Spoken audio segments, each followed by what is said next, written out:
Now I'm shaking, drinking all this coffee. These last few weeks have been exhausting. I'm lost in my imagination, and there's one thing that I need from you. Can you come through? Ooh. สวัสดีค่ะต้อนรับทุกคนเข้าสู่ช่อง 24/7 with Pin ค่ะสำหรับคลิปนี้เนี่ยพินก็อยากจะมาแชร์ประสบการณ์เนาะเพราะพินได้มีโอกาสไปออดิชั่นของ2ชมรมด้วยกันก็คือชมรมดีเบตแล้วก็ชมรม Host of Arts ซึ่งก็คือเป็นพิธีกรประจำอักษรจุฬาค่ะก็เลยคิดว่าประสบการณ์ตรงนี้เนี่ยอาจจะพอเป็นไกด์ไลน์ให้กับน้องๆคนไหนที่สนใจ2ชมรมนี้ได้อยู่บ้างเนาะเพราะว่าในแต่ละปีเนี่ยแบบทดสอบมันอาจจะไม่ได้เป๊ะเหมือนกัน 100% แต่มันก็น่าจะมีความคล้ายคลึงกันอยู่บ้างแหละสำหรับใครที่สนใจทั้ง2ชมรมนี้แล้วก็ยังเลือกไม่ถูกเนี่ยพินก็แนะนำว่าจริงๆเราสามารถควบทั้ง2เลยก็ได้นะคะเพราะว่าเราสามารถเลือกชมรมได้มากกว่า1และหลายๆคนที่พินรู้จักเนี่ยเขาก็ตัดสินใจเลือกทั้ง2ชมรมนี้เลยโดยเฉพาะคนที่สนใจในด้านของการคอมมิวนิเคตอยู่แล้วเพราะว่าการดีเบตแล้วก็การเป็นพิธีกรเนี่ยมันก็ให้ความท้าทายและก็ความสนุกที่ต่างกันค่ะก็อาจจะเป็นช้อยส์นึงสำหรับใครที่ยังตัดสินใจเลือกไม่ถูกก่อนที่เราจะไปเข้าเรื่องกันว่าแล้วการออดิชั่นเนี่ยพินเจอกับอะไรบ้างเนาะก่อนที่จะผ่านทั้ง2ออดิชั่นนี้เนี่ยพินก็อยากจะมาแชร์อย่างหนึ่งกับน้องๆนิดนึงค่ะว่า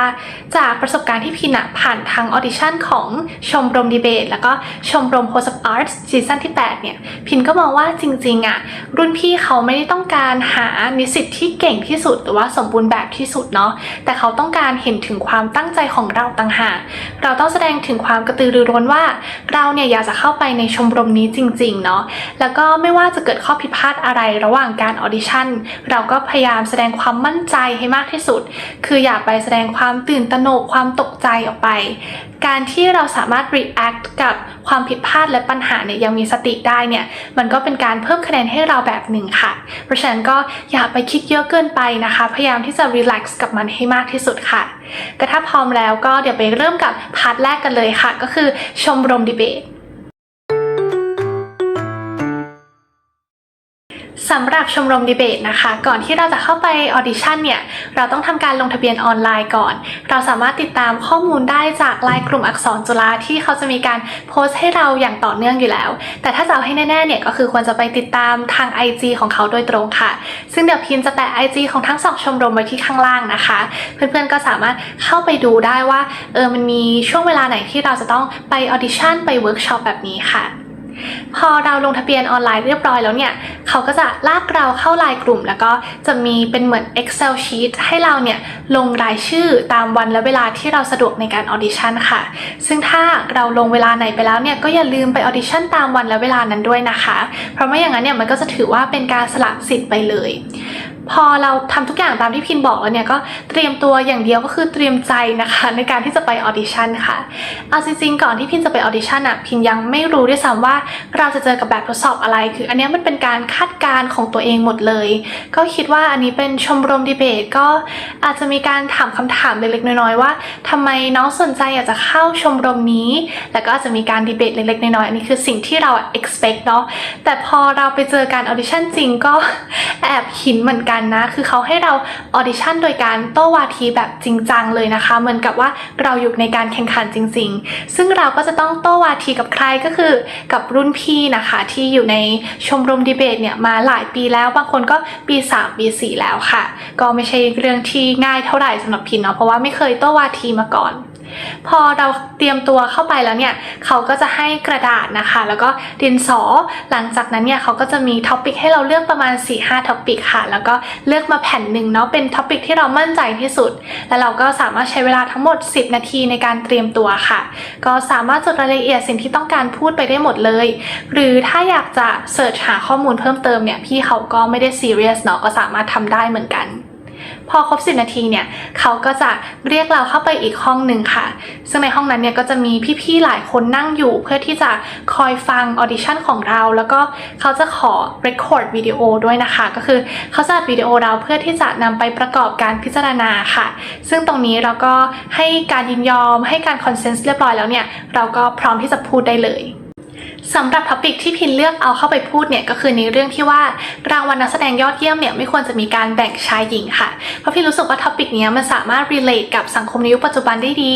ที่ว่าในปัจจุบันเราก็พยายามที่จะเปิดกว้างในเรื่องของเพศมากยิ่งขึ้นเนาะแล้วก็ LGBTQ+ เนี่ยก็มาเป็นส่วนหนึ่งของชีวิตเราในสังคมเราเพราะฉะนั้นเนี่ยการที่รางวัลนักแสดงเนี่ยยังมีการแบ่งเพศอยู่เนี่ยมันก็ดูเป็นสิ่งที่ล้าสมัยแล้วก็ควรที่จะมีการเปลี่ยนแปลงค่ะ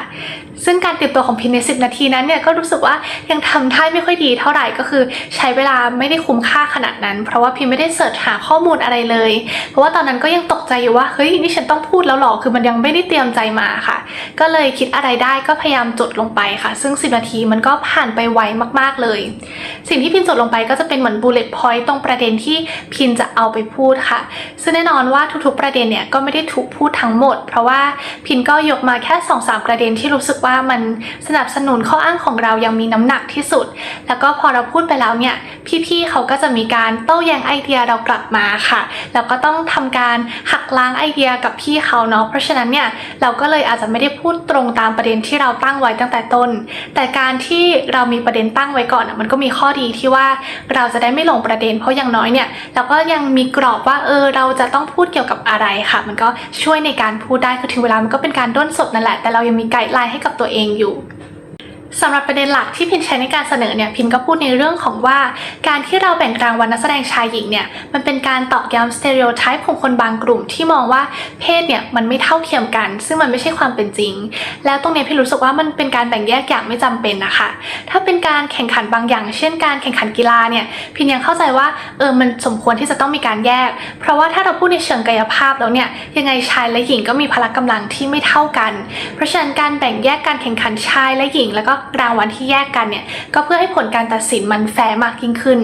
แต่สำหรับนักแสดงยอดเยี่ยมเนี่ยคือทุกอย่างมันขึ้นอยู่กับศิลปะการแสดงการถ่ายทอดทางอารมณ์ซึ่งเพศเนี่ยไม่ได้มาเป็นข้อจำกัดเลยพินก็เลยมองว่ามันไม่ควรที่จะมีการแบ่งแยกในส่วนนี้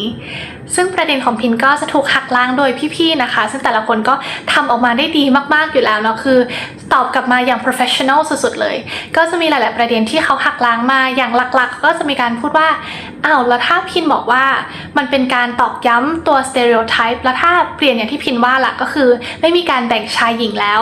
บังเอิญว่ารางวัลเนี่ยมันเอ็นเอียงไปยังเพศใดเพศหนึ่งมากกว่ามันยิ่งไม่ได้เป็นการตอกย้ำหรอกว่าหญิงดีกว่าหรือว่าชายดีกว่าหรืออีกประเด็นหนึ่งที่พี่เขาหักล้างกลับมาก็คือมีการพูดว่าแล้วถ้าเกิดว่ามันมีการรวมกันจริงๆแล้วมันไม่ได้ทำให้จำนวนคนที่จะได้รับรางวัลมันน้อยลงหรอกก็คือน้อยลงเท่าตัวมันไม่ได้รู้สึกว่าจะเกิดปัญหาหรอซึ่งพินก็ต้องพยายามหักล้างไอเดียเหล่านี้ค่ะก็ใช้เวลาดีเบตในรอบนี้เนี่ยประมาณ 10-15 นาทีได้สำหรับรอบที่2พินก็จะต้องเข้าไปในห้องอีกครั้งหนึ่งเนาะแต่คราวนี้จะเข้าไปกับเพื่อนๆอีก2คนรวมกันเป็น3คนค่ะคราวนี้เราก็ต้องทำหน้าที่เป็นฝ่ายค้านบ้างแล้วความท้าทายเล็กน้อยก็คือเราจะไม่รู้ว่าอีกฝ่ายหนึ่งเนี่ยเขาจะเสนออะไรเนาะเราก็จะรู้ในตอนที่เราดีเบตจริงไปเลยซึ่งสิ่งที่พี่เขาทำเนี่ยคือเขาจะทำเหมือนกับว่าเราเป็นสสอยู่ในสภาทำออกมาก็คือน่ารักมากแล้วก็มีการคุยกับประธานที่เคารพด้วยค่ะก็สิ่งที่เขาจะเสนอก็คือเขามี policy ของพรรคตัวเองที่ว่าคนไทยเนี่ยควรจะสนับสนุนให้เที่ยวในประเทศไม่ใช่เที่ยวต่างประเทศเพราะว่ามันทำให้เงินเนี่ยมันหลุดลอดออกไปต่างประเทศได้เนาะมันควรจะให้เงินเนี่ยหมุนเวียนภายในประเทศมากกว่าแล้วก็ยังเกิดความยุ่งยากทั้งในเรื่องของการเปลี่ยนสกุลเงินแล้วก็สิ่งต่างๆมากมายค่ะเขาก็มีเหตุผลมากมายมาสนับสนุนแนวคิดของตัวเองซึ่งพินและเพื่อนๆเนี่ยก็ต้องหาทางหักล้างไอเดียนี้ให้ได้ค่ะซึ่งเพื่อนของพินก็มีการพูดประมาณว่าในปัจจุบันเนี่ยมันมีสิ่งเอื้ออำนวยมากมายเนาะในเรื่องของทั้งการเปลี่ยนสกุลเงินแล้วก็การเดินทางเนี่ยมันไม่ใช่การยุ่งยากอีกต่อไปสำหรับแนวคิดของพินเนี่ยพินก็มองว่าในปัจจุบันเนี่ยเราก็กำลังอยู่ในยุคของ globalization ก็คือโลกแห่งโลกาภิวัตน์ค่ะเพราะฉะนั้นเนี่ยการติดต่อสื่อสารแล้วก็การที่เราไปเที่ยวต่างประเทศเนี่ยมันก็เป็นสิ่งที่เราควรจะทำนะเพราะว่าประเทศไทยก็ไม่สามารถอยู่ได้ด้วยตัวเองถูกไหมคะเราก็จำเป็นที่จะต้องไปรับแนวคิดใหม่ๆบ้างไปเรียนรู้สิ่งใหม่ๆเพื่อที่จะนำมาปรับใช้แล้วก็พัฒนาประเทศของตัวเองค่ะเพราะฉะนั้นการที่เราเที่ยวในประเทศอย่างเดียว เราก็ได้รับแค่มุมมองในสิ่งที่เราเห็นแล้วก็เราคุ้นเคยอยู่แล้วแต่การที่เราไปข้างนอกต่างหากที่เราจะได้รับมุมมองใหม่ๆเพิ่มมากยิ่งขึ้นค่ะซึ่งพินก็มีการแบบตอบกลับพี่เขาไปนะว่าแนวคิดที่ว่าแบบเราต้องอยู่แค่ในประเทศเราเนี่ยมันเป็นสิ่งที่ทำให้มันจะไม่พัฒนาอะไรอย่างงี้ก็ให้เหตุผลไปค่ะซึ่งแบบมันก็มีการดีเบตกันประมาณ 10-15 นาทีเหมือนกันแล้วก็จะจบรอบที่2ก็เป็นอันเสร็จสิ้นของการออดิชั่นค่ะก็กลับบ้านได้หลังจากที่ออดิชั่นเสร็จเนี่ยเราก็ต้องรอผลนะคะซึ่งพี่ๆเขาก็จะโทรศัพท์มาเนาะซึ่งหลังจากออดิชั่นเนี่ยพินก็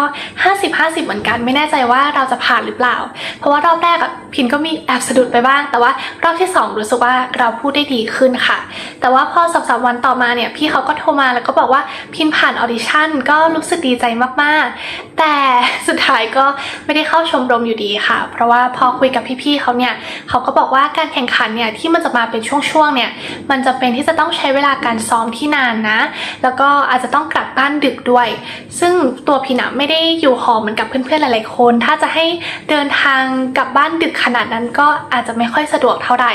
ก็เลยมีการพูดคุยส่วนนี้กับพี่เขาค่ะพินก็พยายามบอกว่าตัวพินสามารถที่จะซ้อมออนไลน์ได้นะก็พยายามแหละเพราะว่าตัวเราก็อยากเข้าแต่ว่าพี่เขาก็ปฏิเสธเพราะบอกว่าเวลาไปแข่งขันเนี่ยมันก็จะต้องกลับบ้านดึกมากๆเหมือนกันก็อย่าดีกว่าก็แอบเสียดายเหมือนกันเพราะว่าพี่รู้สึกว่าการดีเบตเป็นอะไรที่น่าสนใจมากๆแล้วก็พิมมีความรู้สึกว่ามันได้มีการฝึกการสื่อสารว่าเราจะทำยังไงที่จะ convince คนฟังให้เชื่อเหมือนกับเราแล้วก็เราไม่ใช่แค่ต้องหักล้างไอเดียเขาเราต้องหาเหตุผลที่มีน้ำหนักพอที่จะมาสนับสนุนได้ตรงนี้มันเป็นอะไรที่สนุกนะพิมรู้สึกก็ยังไงก็แล้วแต่พิมก็รู้สึกดีใจนะคะที่อย่างน้อยเนี่ยก็ตัดสินใจเข้าไปออดิชั่นเพราะว่าได้รับประสบการณ์แล้วก็ได้เรียนรู้อะไรมากมายจากเพื่อนๆแล้วก็รุ่นพี่ค่ะก็ในอนาคตถ้ามีโอกาสเนี่ยที่จะได้ดีเบตพิมก็พร้อมเสมอค่ะ ก็อาจจะเข้าร่วมนะถ้ามีโอกาส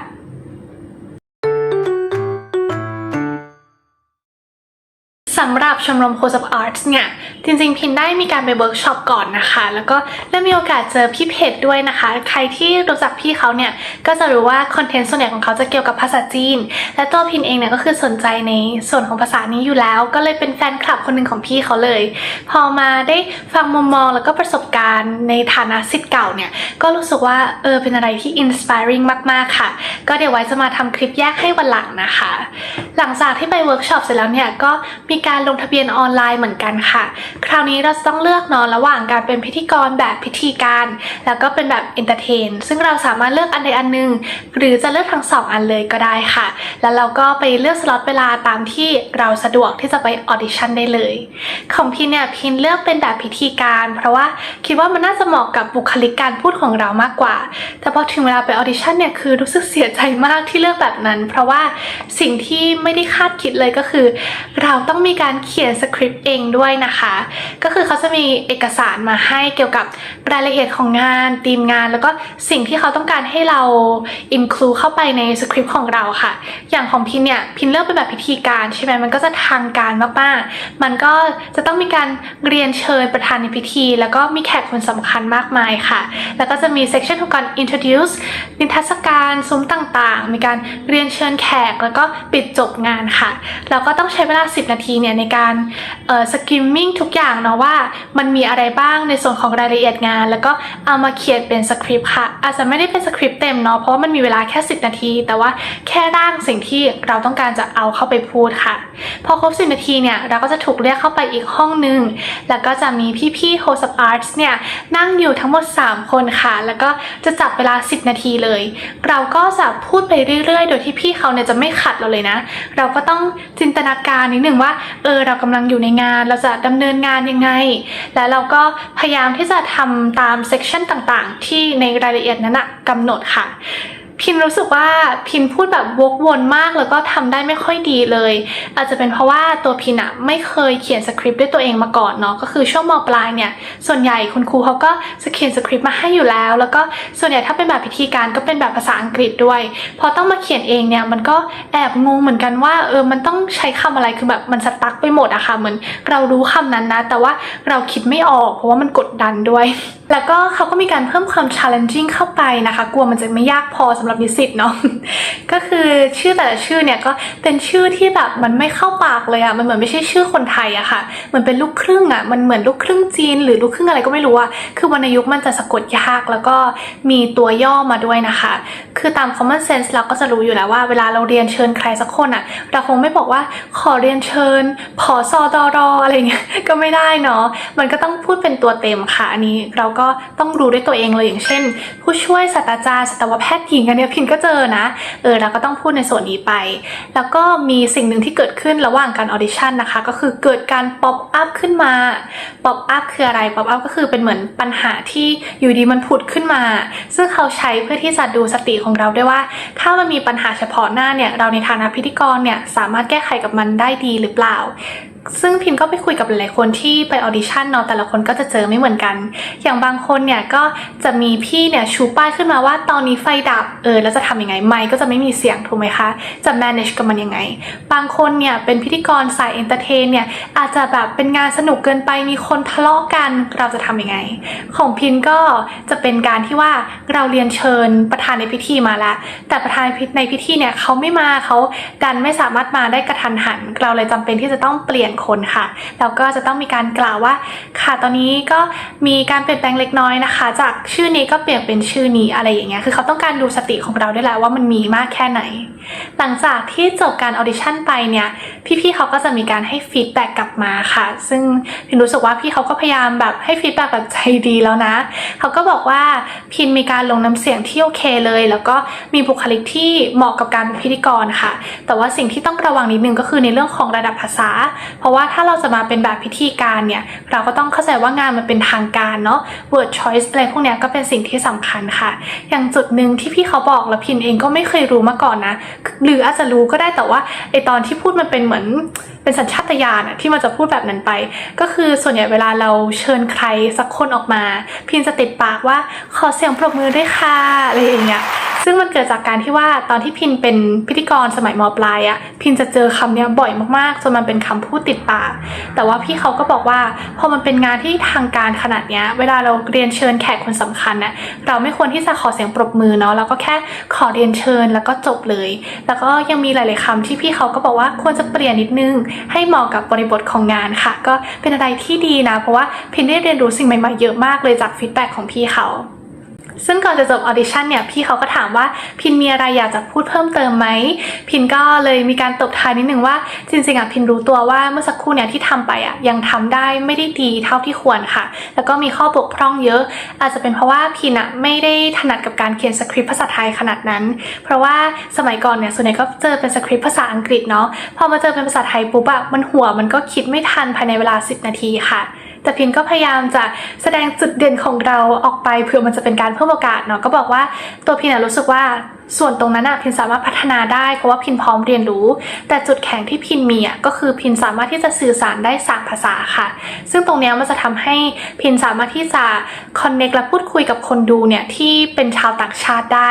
ถ้าสิ่งนี้เป็นสิ่งที่พี่ๆเขารู้สึกว่ามันเป็นจุดเด่นที่โอเคเนี่ยพินก็อยากจะให้พี่ๆเลือกนะคะก็คือพูดตรงๆไปเลยแต่ว่าไม่ว่าผลมันจะออกมายังไงเนี่ยพินก็พร้อมที่จะเคารพการตัดสินใจค่ะ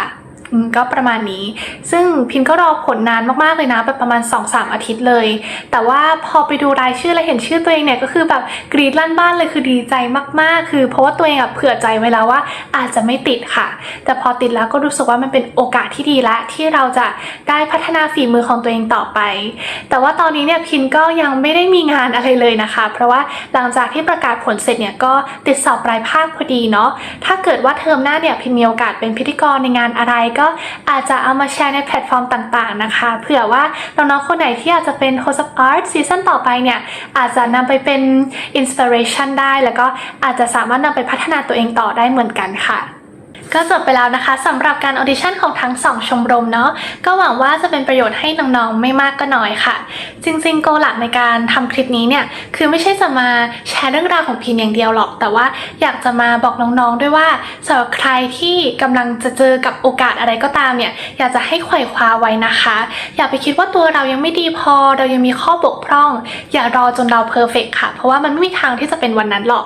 ถ้าเกิดว่าตัวพินไม่มั่นใจในการพูดในการดีเบตในการเป็นพิธีกรของตัวเองแล้วตัดสินใจไม่เป็นออดิชั่นพินก็จะพลาดโอกาสที่จะได้เรียนรู้ได้รับประสบการณ์ใหม่ๆแล้วก็พลาดโอกาสที่จะได้ผ่านเข้าไปในชมรมนี้ด้วยค่ะเพราะฉะนั้นเนี่ยนี่ก็คือเป็นสิ่งที่เป็นคีย์หลักที่พินอยากจะแชร์ให้กับน้องๆทุกคนค่ะก่อนจะจบคลิปไปเนี่ยก็อยากจะ